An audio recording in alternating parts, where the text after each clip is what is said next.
The Kinsey Reports laid the scientific foundation for abusing kids. In 1948, the groundwork was laid.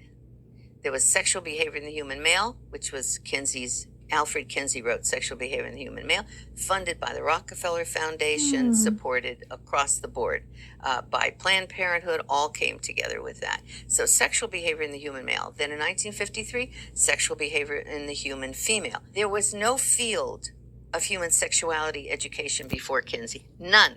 We had the common law that was based our laws on. It was biblical, okay.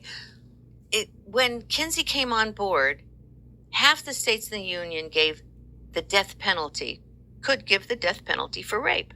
The other half, life in prison. Now we have all these feminists, properly complaining that rape is treated, in a casual way. Well, this all comes from something. It all emerges out of something. And that something, that kind of dehumanization that is picked up by the media from the academic world, pushed through the schools, through first just the universities, then the junior high schools, the high schools, then now the kindergarten, all that then lays the groundwork for where we are. About a man who, he didn't just use images of children, he used real children. He used real children, and he had charts and graphs of orgasms that a child was supposed to have an orgasm, a 5-year-old, a 4-month-old. One was a 4-year-old that had allegedly had 26 orgasms in 24 hours. Now that's around the clock experiment, right? So this was research that was established and was believed by the American public, by the whole world, really. And the whole thesis behind his research was that children are sexual from birth. Children are sexual from birth, which then gets funneled into the mindset of the public, and it becomes the foundation of human sexuality education. Hugh Hefner, at age 22, he was a virgin in college. He read Kinsey, and that radicalized him. He said, Kinsey's the scientist. I will be Kinsey's pamphleteer. So what comes out of Playboy is the stream of pornography, which is at the base of your trafficking world. Absolutely. The stream of pornography. 15 years later, we got Penthouse. 10 years after that, we got Hustler. And then it hasn't stopped, right? But the impetus for that came from the academic world, came from Dr. Alfred Kinsey's fraudulent data. And look at all the harm it's caused. Enormous harm. Alfred Kinsey should have been arrested. So should all his teammates have been arrested. The Kinsey Institute's still alive and still educating the public.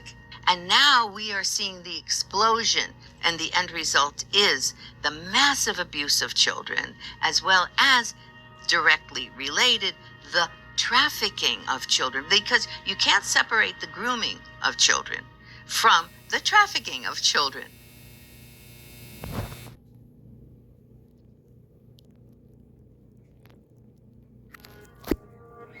When people talk about sex trafficking, it's always with the image of a young girl.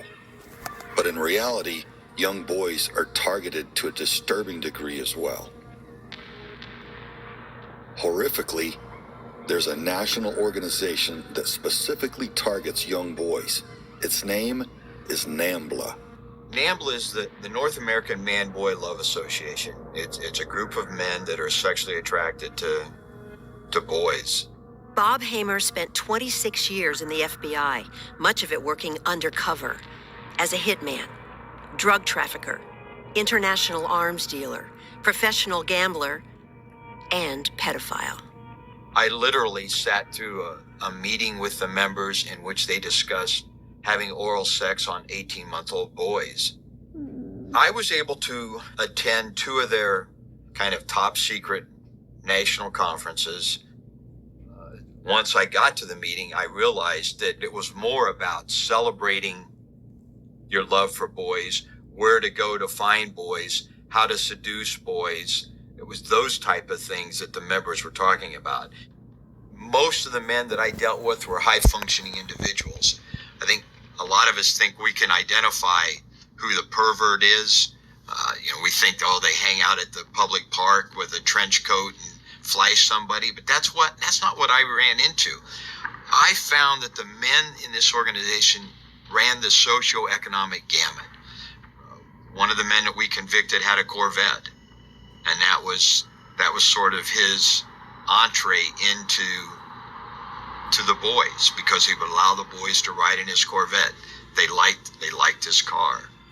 It varied with each person, but it really is. It's a grooming process. I mean, it's similar to the dating process, where it begins with a glance, with a kind word, with a conversation, and pretty soon you've developed this relationship.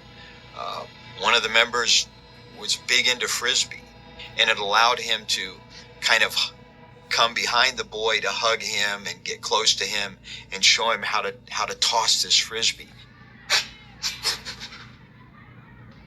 They sought out that child that was seeking a father figure.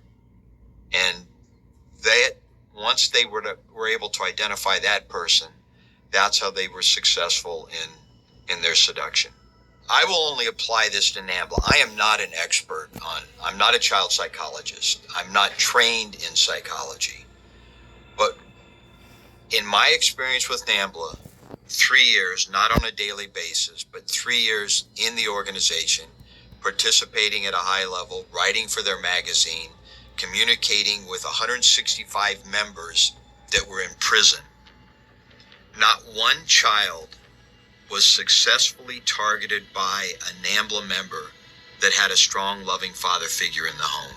And one of the members told me, "You can never cure us, but you always tell the court-ordered counselors what they want to hear."